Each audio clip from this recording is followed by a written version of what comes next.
Who misses football, man? I Everybody. think I know I everybody, do. man. Everybody does. I think we all do, right? Hey, and we got a little special today, right? I mean, we're gonna do a little free agency preview. I think that come in a week or so, March 13th is the official day, right, Kendall? Can you explain that to me? March 15th. Well, Thir- teams can start talking the 13th, which is next Monday, not tomorrow, but next the following Monday.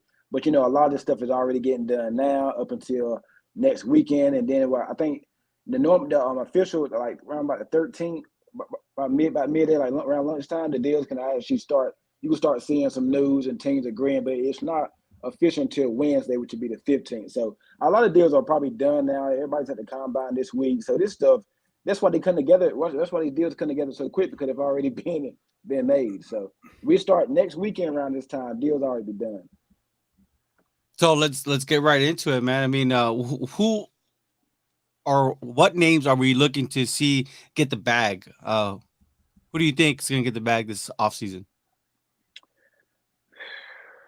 Man, for me, I think it has to be. It's going to be super obvious, right? But Lamar Jackson, man, that dude is definitely going to get the bag for sure. He's too much of a dynamic player. Now, I don't know the back and forth. I guess it's just all about money at this point. I don't think Baltimore thinks he's not a good quarterback. At least I hope they're not thinking that. But it's all about the guaranteed money, man, and he wants his guaranteed money. But what team is willing to pay that? I don't know. I guess we'll just have to see what team was willing. But he's gonna get the bag, man, for sure. Lamar Jackson. I mean, because he's looking for a deal that surpasses Deshaun Watson, if I'm not mistaken. Am I right on this one? Could somebody clarify it for me? Yep, guaranteed, all guaranteed. At least in the majority of it. How should the Ravens handle the situation? Uh, I'll it's give it, that one to Walt. He's like a GM. Yeah, yeah, yeah. man, it's difficult to say, man.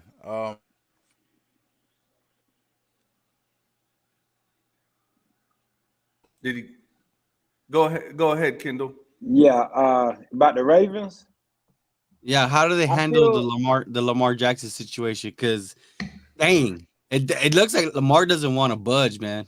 it's a dicey situation. I think I've heard they're going to tag him, then I heard they're probably not going to tag him. So there's a lot going on there.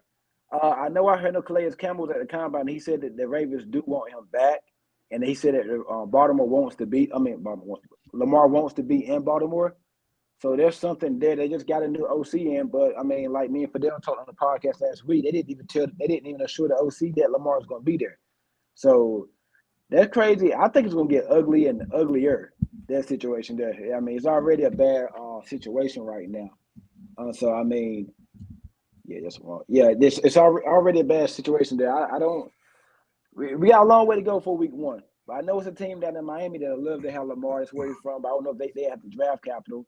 The Jets would be interested, and other teams would be interested. But I just hope we can get to a resolution on the situation soon. Now, Well, what we've seen ESPN report is that the Ravens will use the non-exclusive franchise tag on Lamar Jackson. So I guess that they're going to allow Lamar Jackson to kind of chime in and see. I guess they're going to let him see free agency, right? Or see the contract that he's able to get, and they have the opportunity to match it. If they don't match it, they get two first rounds and in return. Let me ask Walt, right? Because Walt, I know that you're full draft mode right now. Um, if that was the case and that was to happen with the Baltimore Ravens, should they go ahead and pull the you know let's just say should they go ahead and just draft the rookie running quarterback? it's possible.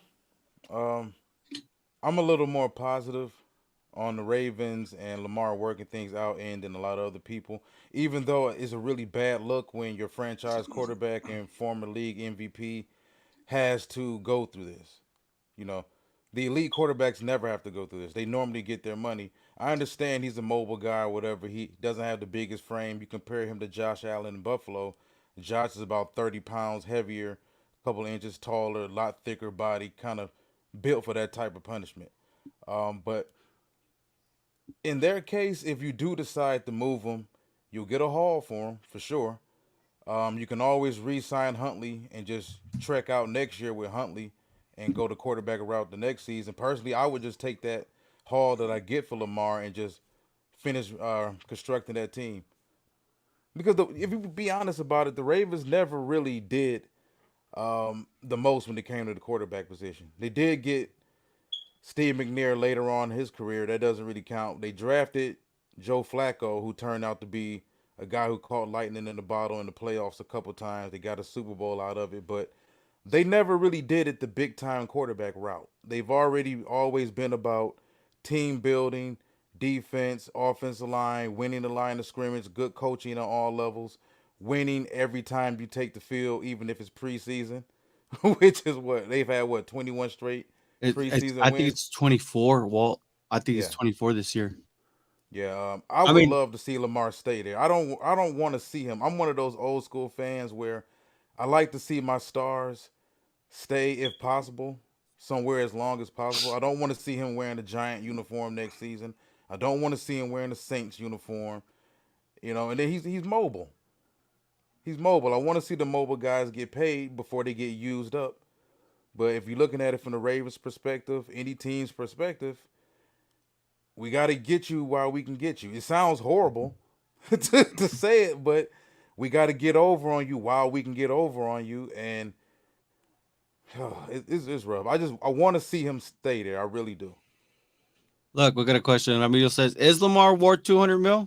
I'd take 2 first-round picks. Lamar is young, but has to fit the right system. Harvey, go ahead first, and then I want to hear you. Yeah, I think I said this before, man. That's a lot of money. It's a lot of money, but I think the reason they're doing it is because of that, because of Lamar. If you look at Lamar, for a long time, he had a problem throwing outside the numbers.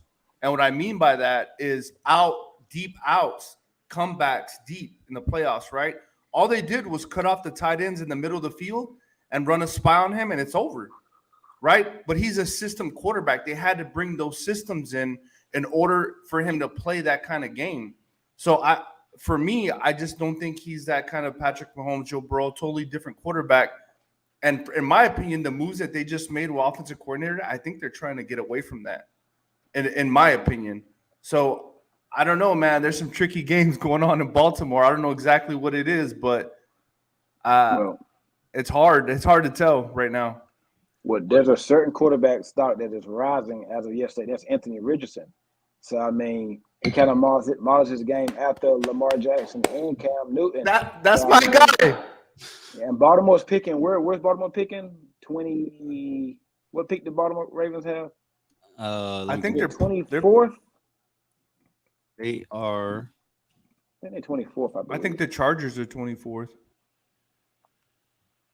I'm pretty sure. The Ravens are 23rd. Well, 23rd. Okay. Yeah, 23rd. Ray Baltimore picking at 23rd draft pick. And Anthony Smith, man, he got a pro day coming up next week. In a couple weeks. He put on a show.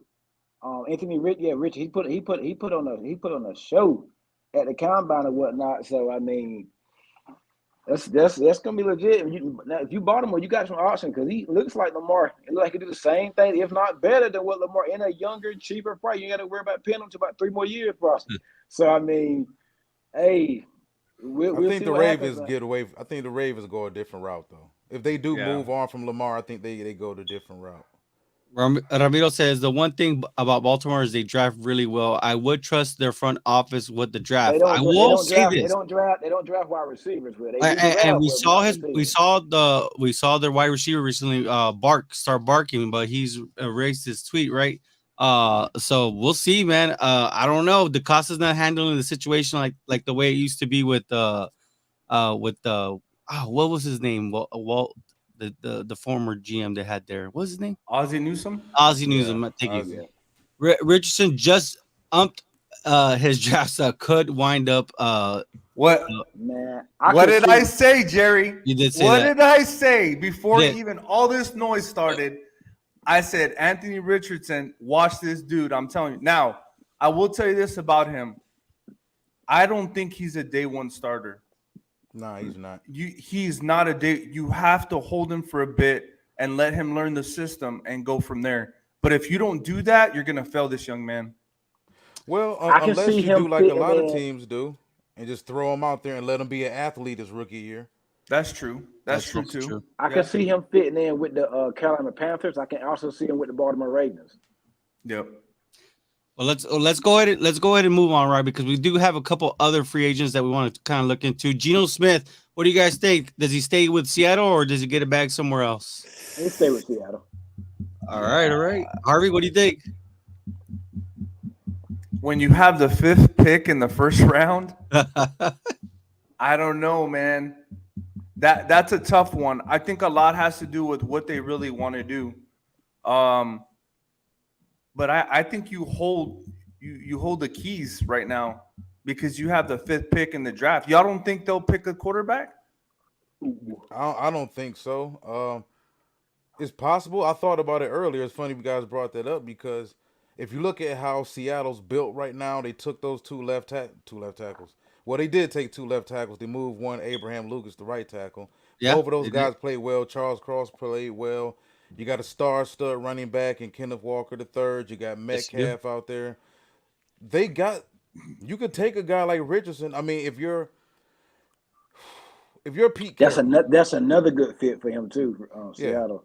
if you're Pete Carroll, how much longer you intend on coaching? And if do you want to set the scene? Do you want to set Seattle and the organization up to have success after you're gone? Because he would be something different for them. Even though Russell Wilson can move around, Russell Wilson wasn't like him, and he isn't the passer that Russell Wilson is either. So you could swing and possibly hit a home run. Detroit's another team that I think if he fell to 6, it would be interesting because Detroit is also a team that's set up. You have a guy like Jared Goff who, if you take Richardson, there would be no pressure for Richardson to play next season at all.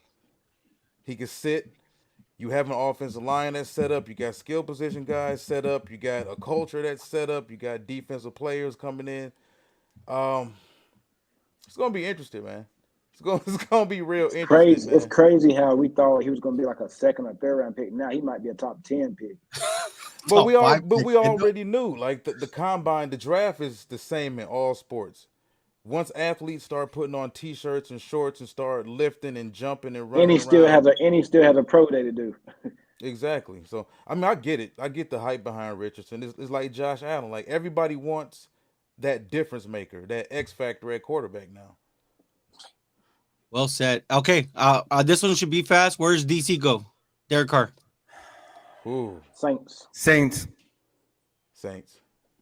Why? Because I think that the NFC is probably the delusional? best. NFC is probably the best place for him to go to, right? And the division, it's. I'm sorry, the division is not there. Tampa looks like they're in shambles. I think that right now they have the defense in place. They still have some playmakers now. I think that Derek Carr I think he should consider the Saints, and I think it'd be a good match for him.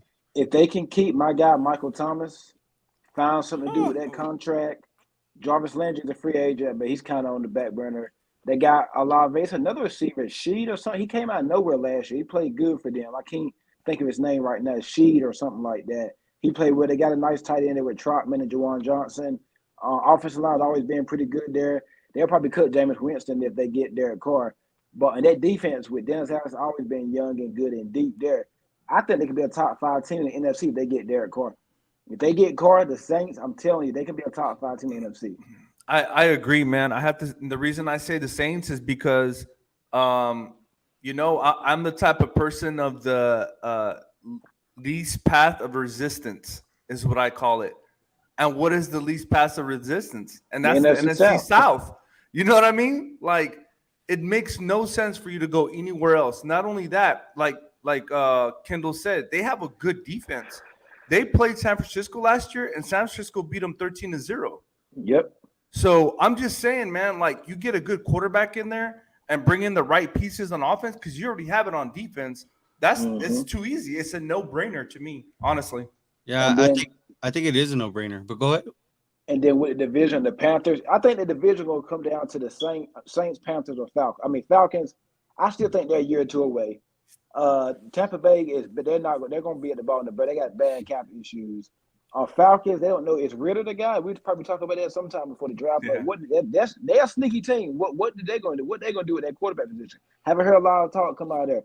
So I think it's going to come down to the Saints of Carolina, and the Saints already got a leg up on this thing because they were the first team he visited with.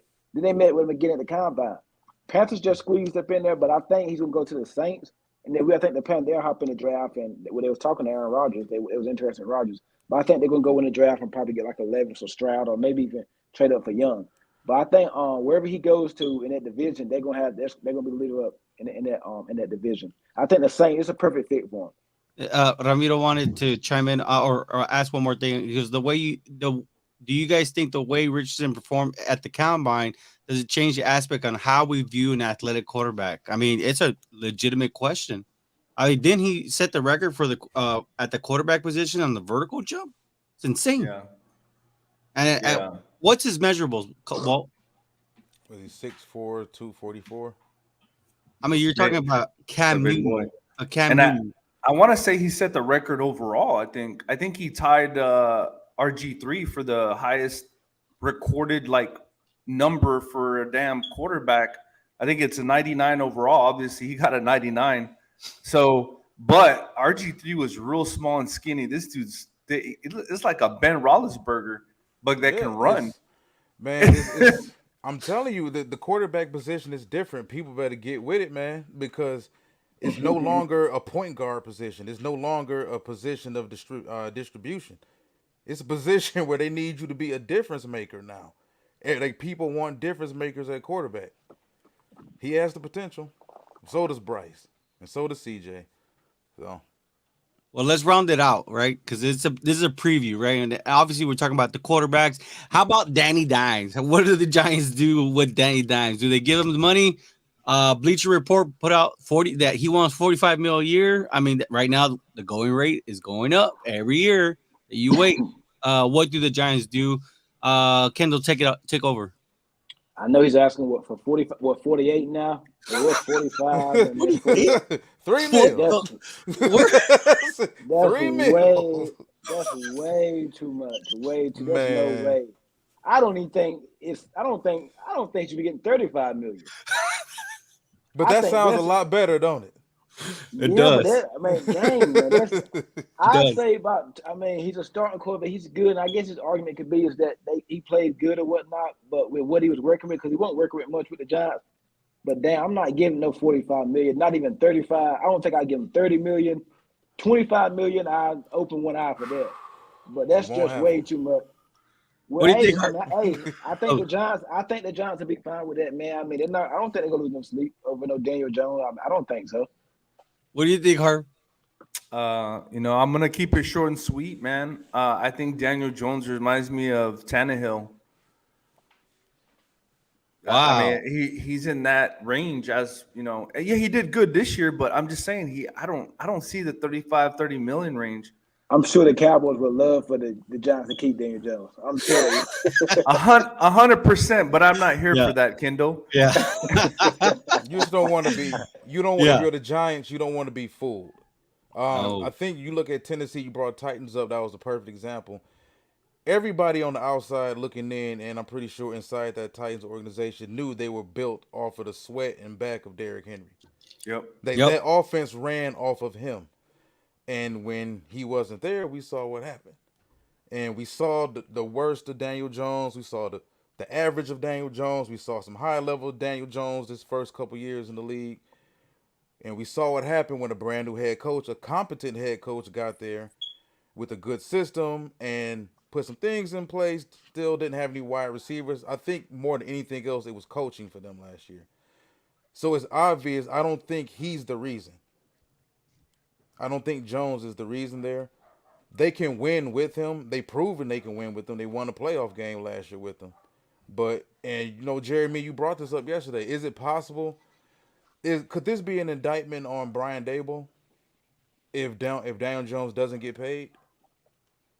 I mean, because you would think with a brand new head coach coming in and making the playoffs, winning double-digit games with that Giants roster that Joe Judge couldn't do squat with, You get them to the playoffs and you win a playoff game on the road. So you would think if your head coach came to ownership and said, "Hey, listen, this is my guy. I want him here," they would listen to him. So That is that an indictment on Jones? Is that an indictment on Brian Daboll? Like, hey, I'm keeping my mouth shut. It's all hey, that's a great question, right? But let me ask you this, and I want to hear this from all of y'all. From all the names we've talked about, they've already reached their peak, right? Or their ceiling. Yeah. Has Daniel Jones reached his ceiling? No, no, I don't think so. I think if you I get, don't think I so. never thought he was bad. I just felt no. that he had some bonehead issues early. I don't even think it's that. I think it had to do a lot with coaching. I Yeah. think Bit all of those throws, talent around him too. all those throws that he was making, it was off his foot, unbalanced, going backwards. That's coaching. That's quarterback coaching, and he never had that. Well, Brian DeBall, you know the type of guy he is. He's like, do this right. You know what I mean? Like, do it right. We're not going to play these games. And you saw the production and the change of what coaching can do. And I've always said that in the NFL. It comes down to these quarterbacks. It comes down to the right system and the right coaching. If you have those things, you can be a good quarterback in the NFL. And I said this last year. Doug Peterson came into Jacksonville. Everybody thought that Trevor Lawrence was going to be okay. No, it had to do with coaching. And look at him now with the right coaching. He's probably one of the top 5 quarterbacks coming out just the way he played this past year. So I think it has a lot to do with coaching. And if the ball wanted Jones, they would have said it already. Yeah. And that should Ooh, tell you something. damn. I guess I kind of answered your question well, right? Yeah, But yeah. it is what it is. I think the Giants, what they're gonna do is they're gonna probably franchise tag him, and they're gonna see, I guess, see if They can he's work out a deal with work Saquon out a Barkley deal. and franchise tag. Yeah. And we'll get more into it. We're gonna obviously we're gonna be going live. We're gonna be doing this. We're gonna be doing this. We're gonna be covering free agency. Well, I know that you have a draft show coming up soon, right? I don't know if you want to announce the first series to come out. Oh yeah, was it Tuesday night? Probably around 9 p.m. We'll be discussing on East West. Matter of fact, we'll be discussing on the YouTube page the draft in general, not the draft in general, but the combine in general, breaking everything down.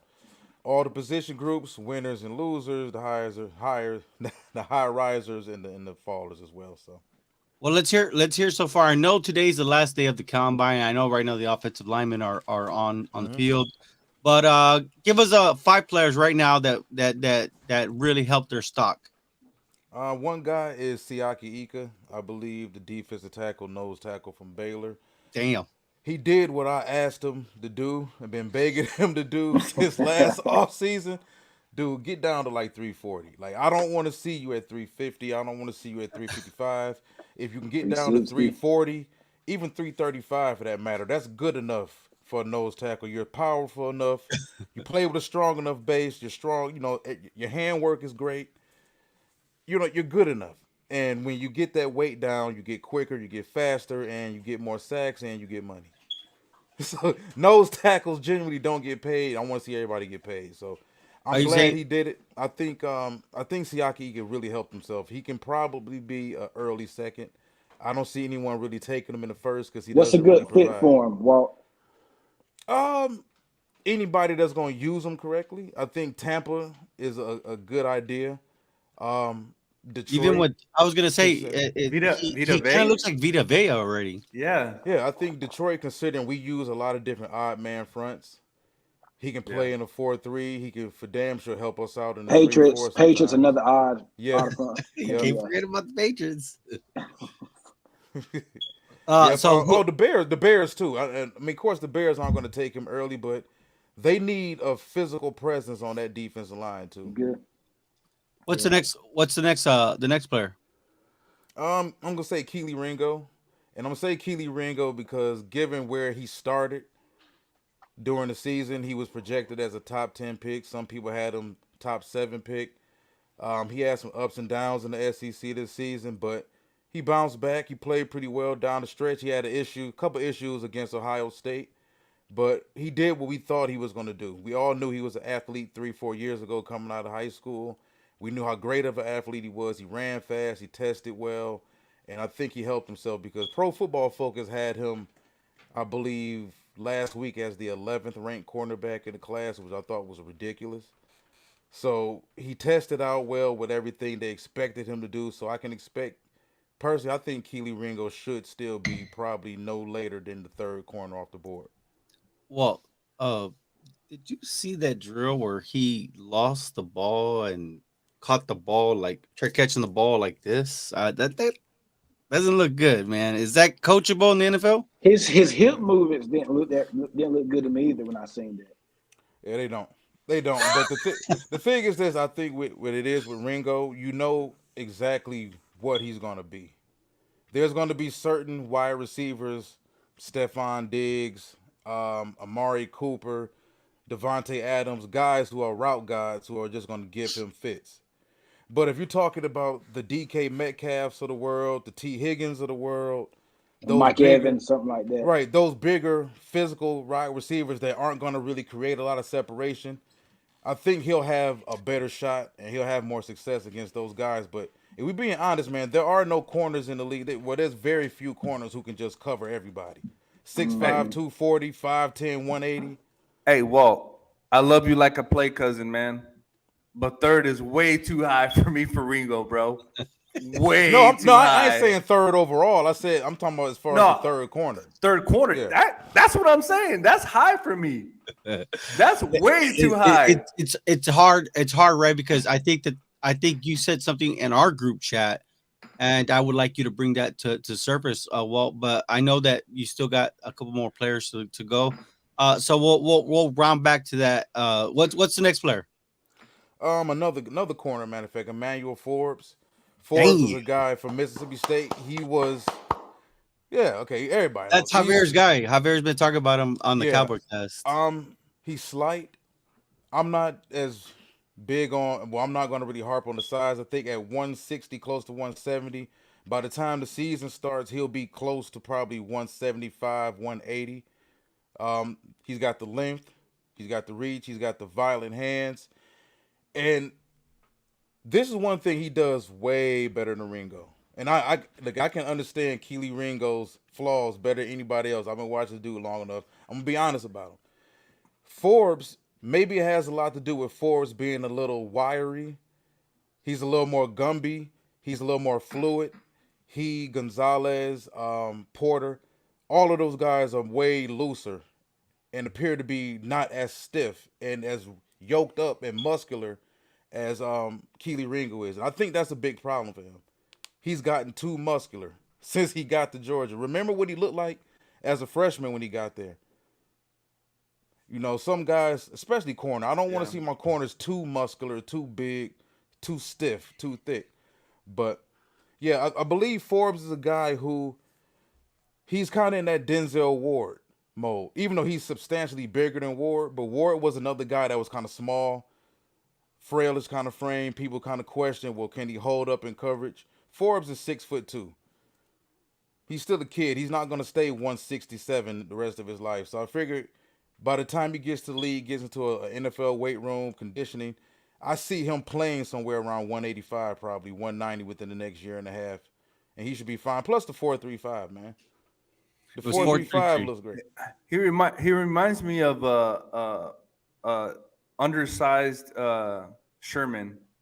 Richard. That's who he reminds me of, Richard Sherman. I don't know why. He's just a little bit smaller, but I like that dude, man. He's got some good ball skills, instinctive, aggressive. Like, I like all those things. That's why I like him. He was Jonathan what would Banks. be a good? Remember Jonathan Banks? Well, Yep. He's way faster than Jonathan Banks was at Mississippi State. Banks went to Tampa. Then he go to the Buccaneers. Yep. Because remember, he played at Mississippi State with Slay, matter of fact. Yep. He was number 27, I believe. Yeah. Yeah. And last one? Well, okay. I could bring up Richardson, but he's a given. I'm gonna say Darnell Washington, man. I was gonna ask you because, man, I mean, listen, he's a guy that people thought was just, he's just an extra offensive lineman out there. Like, no, dog. Like, this dude, he took the combine serious. He got his body in shape. You could tell he got his body in shape. Unlike some other guys like Jadon Hazelwood, but he got himself in shape. At 6'7", 260, I mean, how fast do you really expect him to be? I don't expect him to separate. I expect him to be a billboard that my quarterback can throw the ball to. Let's be honest. He's a weapon in the red zone. He's a weapon in the green zone, which the 10 yards. And there's nothing like, what kind of coverage can you really give him? Does the injury concerns bother you? No. Well, hold on. I will say this, because I had to have the same concerns about Mekhi Becton when he came out of college. Abnormal size athletes tend to have issues. Yep. Especially in football. And you see it with big men in basketball. Guys who are just abnormally huge athletes, they tend to have issues like that. Like DeJuan Jones. Yep. So my thing to that, Wall, is you hit it right in the head, man, is that I think him losing the weight, I think he lost like 15 to 20 pounds and got fitter. I think that's going to help him in the long run in the NFL as far as the injury. So for me, it's not a concern. Now, I will tell you this, right? And it's something I've been thinking about. What if the Chiefs take a chance on this dude? If you're Kansas City, you're in place where you can do whatever the hell you want. Exactly. And that is scary because they don't have to, it doesn't matter to them if they take him in the first round. And he learns from Kelsey. I'm telling you, watch out for that in the first round. Kelsey's what, 35, 34? I think he'll be 34 this coming season. Yeah, and just saying, Chiefs, like, yeah, the Chiefs, Walt, you made a good point. They're in a position where they can do whatever. They didn't really have no stars last year on that offense, and they won the Super Bowl. So they've proven you got that quarterback. You can do really what you don't have to have the star. You just got to have that guy. You don't have to have the stars on the outside. I mean, a lot of teams don't get that fortunate to have a Patrick Mahomes. They're not just growing on trees like that. Yeah. But I like Darnell. Well, I think this tight end group, before we let you go, it's a great deep core. I like Laporta. Yeah. Laporta, I think Kincaid. There's a couple other guys. Is it Kuntz or Unts or whatever? Yeah, I like him. I seen him run yesterday. Like, it's a good. I think at this draft right here, left tackle, tight end, and corner, I think it's the deepest I've seen in a while. Running back. So if you don't get your if you don't get your guys in the first, if you don't get your guy in the first round, I wouldn't panic with no team out there. I'll say it with this, right? But that guy Laporta, that dude, he runs with the ball like he's angry. Like he's always trying to throw people off of him. Kind of reminds me of Des Bryant.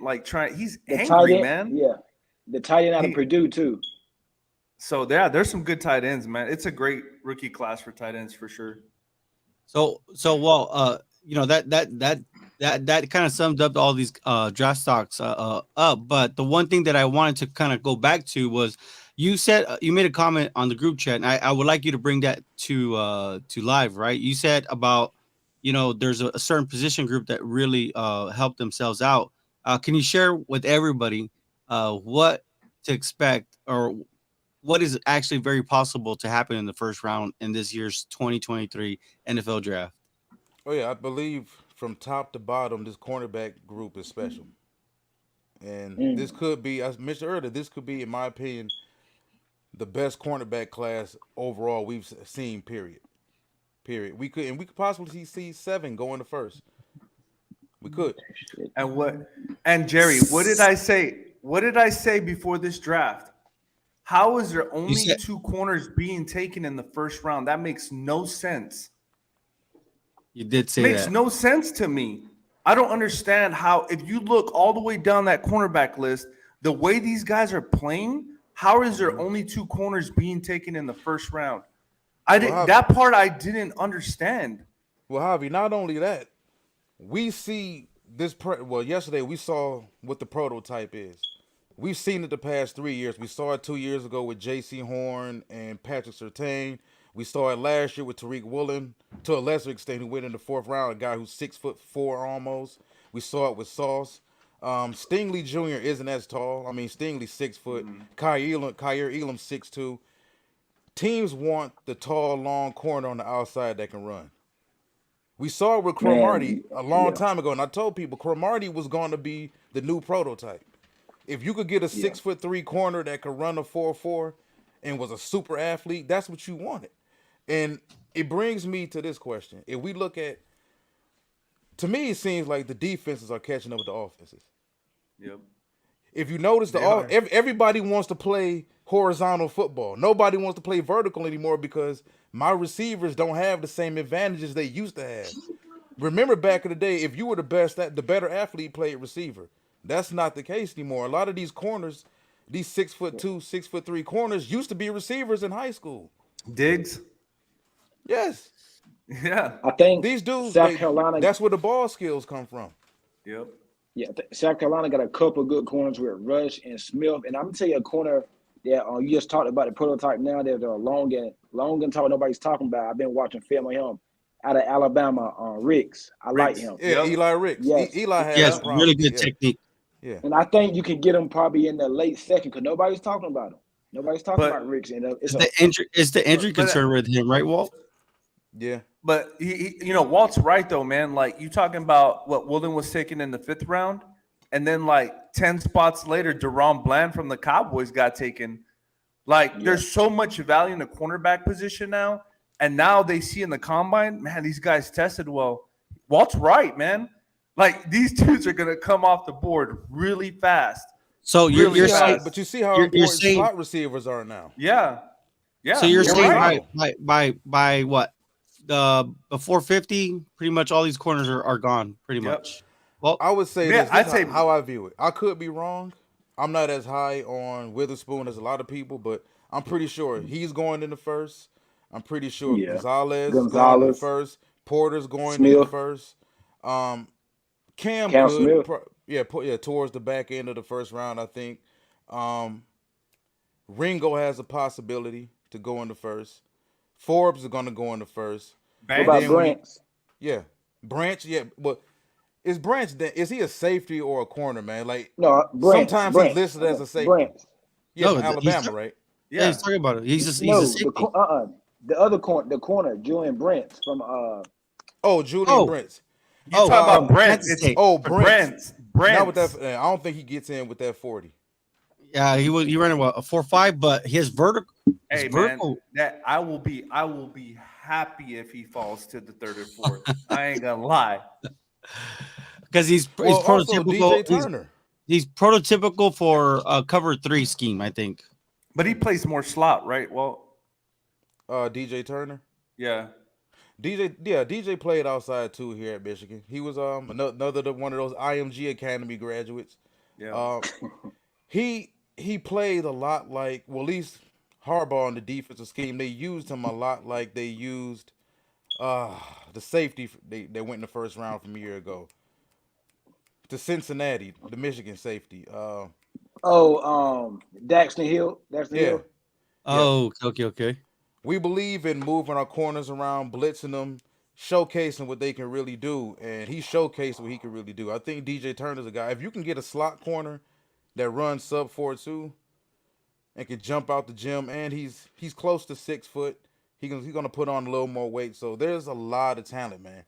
Yeah. A lot of talent. I think it's possible we Yes, could Brent. really see 7. Yeah. Are you gonna ask Kendall? Yeah, there's Branch from Alabama. Does he remind you a little bit like a Kyle Duggar? I see the comparison. I definitely do. He's that guy that can, okay, I can cover some slots. I can play some safety. Like a Jabril Peppers, maybe. Yeah. Yeah. Just a way better player. he's Yeah. he's a way better player than Jabril. Man. Right. Well I try to said. be as fair as possible, man. Jabril was so much hype, dog. He was so much hype. But, Because yeah. he was playing running back and punt return and kickoff return. It's Michigan too. I'm being honest, man. The media has this love affair with Michigan, especially ESPN. Yeah. There's a big love affair with Michigan, man. They will overblow Michigan prospects from time to time, but So yeah, I like Branch. The first corner you got coming off is maybe Porter. No, Gonzalez. To me, when Wow. I compare him to everybody else, he looks the cleanest. Like when you look at cornerbacks are born. Like we talked about that, Jerry. Like the way you felt about your boy from Virginia Tech a couple Oh, years ago. Caleb Farley, man, he let me Caleb down Farley. so bad. Yeah. Guys who just step out there and just mirror. Guys who know how to mirror all day. Darius Rush, you mentioned him, Kendall. Darius Mm-hmm. Rush for South Carolina. Another 6'2" corner that did a great job at the not at the combine, but at the Senior Bowl of displaying his ability to stay in front of receivers and mirror guys. So, yep, that's it. Well, that's it for us, South man. Carolina, That's it for South Carolina us. might be coming. South Carolina might be coming CBU. They just had J.C. Horn and Cam Smith Well, might coming out. Rush. well, hold on a minute, man. You guys, you're gonna have some schools coming after us. Kendall, don't be doing that to us. But that's it for us. I think if you like what you see, make sure you always hit the subscribe button, turn on the notifications. You know when we go live. We do plan to come and make this a Sunday thing. And like I said, Walt is going to be doing his draft coverage. So you want to get to know the players very well. I'll tell you this: I recommend that you follow Walter. He also has the Detroit Avs page, and Kendall. You also have the Ken's Pat Talk. If you can see it on his Yes, thing. sir. Me and Javier were on the Cowboy Cast, so we're all East West, right? And so just hit the subscribe button, and turn on the notifications, and let's stay in touch, guys. Until then, we'll see you then.